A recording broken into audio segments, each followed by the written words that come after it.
Recently, some NSU students got a chance to take a trip of a lifetime, and they're hoping for it to make a difference in their lives. This March, the Northwestern State University student media attended the College Media Association event in New York City. One student media organization that attended was KNWD, NSU's student-run radio. General Manager Daniel Thiels felt the conference offered several opportunities for students seeking media-related careers. Students that are interested in journalism or broadcast in general, an opportunity to go meet other people, meet other students from around the country that are doing the same thing, but also gives them a great opportunity to network, learn some things outside of the classroom. And it also gives them like real hands-on experience because sometimes they'll offer like the tours of the facilities. They'll let you kind of like do a job shadowing thing.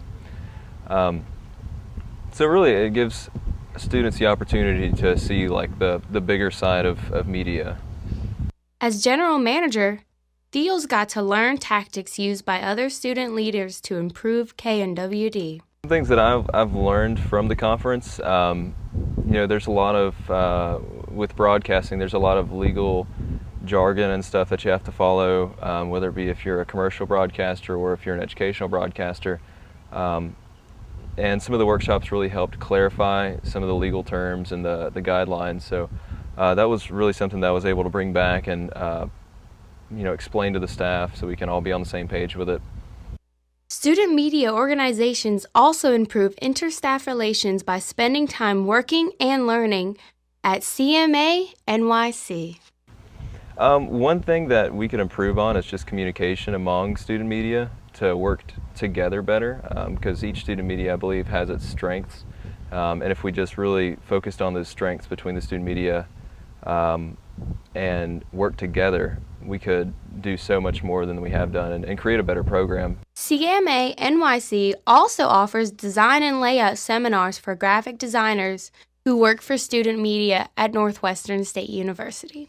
Most of my gained knowledge came from like the media tour, like the one I was able to go take a tour of Vanity Fair, which actually taught me a lot, and I got to see the graphics department and the offices and just meet a couple of people and talk to them about their jobs and what it takes to get to their level. So that was where most of my knowledge came from. The students who participated in the trip returned with new ideas and suggestions to strengthen student media.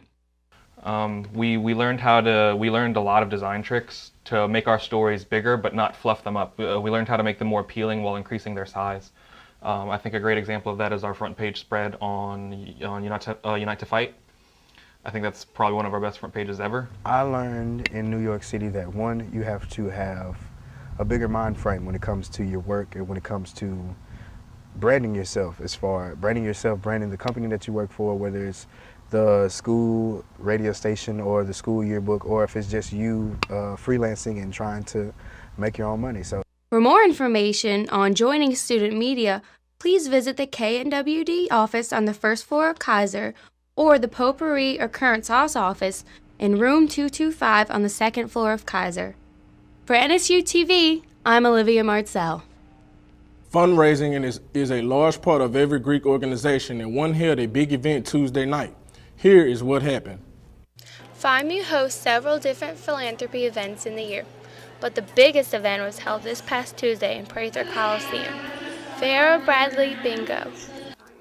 This is the third time that we actually put it on. Second time at Prather, the first time we had it at the Methodist Church on 2nd Street, but at the second time doing it at Prather, we get to have more people get to play, and versus the first time where we barely had to get 300 in the building. Now we can have as many as we want.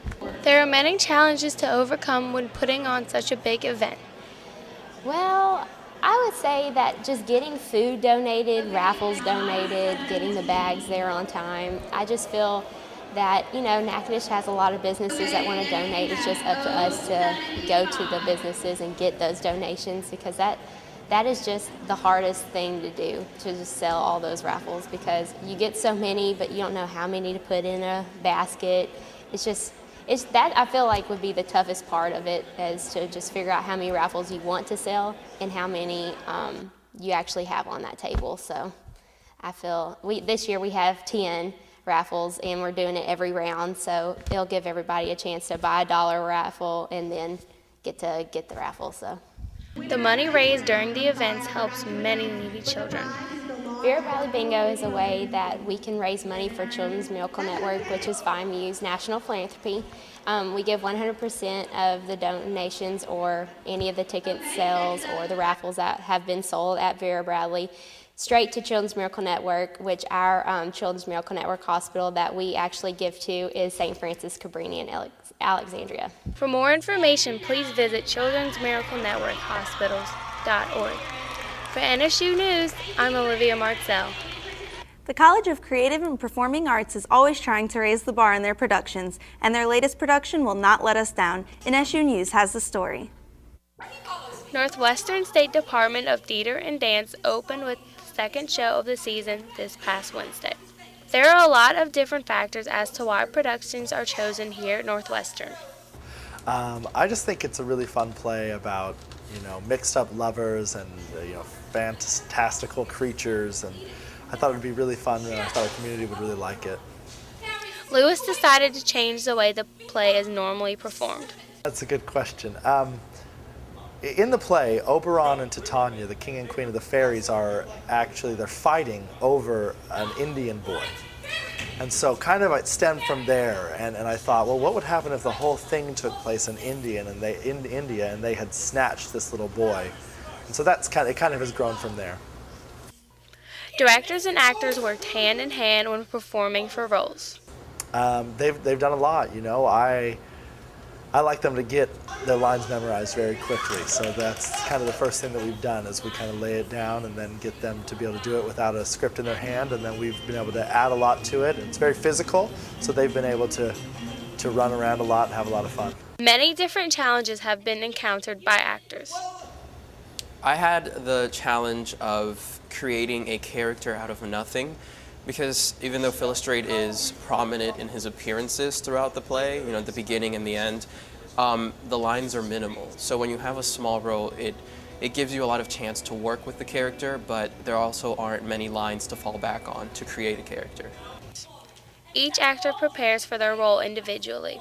When we first started, Andrew had us make this object that was representative of our characters. And that really helped analyze the traits, the posture. Tickets are $15 for adults and $12 for children.